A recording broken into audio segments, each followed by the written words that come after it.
Hi friends, நாளைக்கு exam இருக்குன்னு நான் இன்னைக்கு கிளம்பிட்டேன். கொஞ்சம் சோகமாக தான் இருந்துச்சு. ரயில்வே ஸ்டேஷன் வர்ற வரைக்கும் ட்ரெயினில் லேடிஸ் கம்பார்ட்மெண்ட்டில் ஏறினேன்னு சொன்னால, மேலே சீட்டு ஃப்ரீயாக இருந்தது. அதில் ஏறி படுத்துக்கிட்டேன். அப்போ அங்கே ஒரு பொண்ணுமே வந்தாங்க. நமக்கு தான் லேடிஸ் கஷ்டப்பட்டா பிடிக்காதில்ல. உடனே நான் உங்களை கூப்பிட்டேன். என்னோடய பக்கத்தில் பிளேஸ் இருக்குது, நீங்கள் வேணால் வந்து உட்காந்துக்கோங்க அப்படின்னு சொல்லி கூப்பிட்டேன். அவங்க யோசிச்சாங்க. நான் மறுபடியும் பரவாயில்ல வாங்கன்னு சொல்லி என்னோட கையை கொடுத்து அவங்களையுமே தூக்கி விட்டேன். அவங்க தேங்க்ஸ்ன்னு சொல்லிட்டு அப்படி பேச ஆரம்பித்தோம்.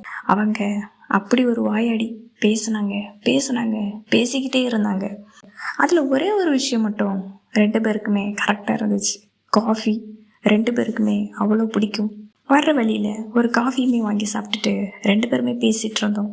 மணி 1:30 இருக்கும். அவங்க இறக்க வேண்டிய ஸ்டாப்புமே வந்துச்சு. போகும்போது என்னோட நம்பரையுமே வாங்கிட்டு அங்கேருந்து கிளம்புனாங்க.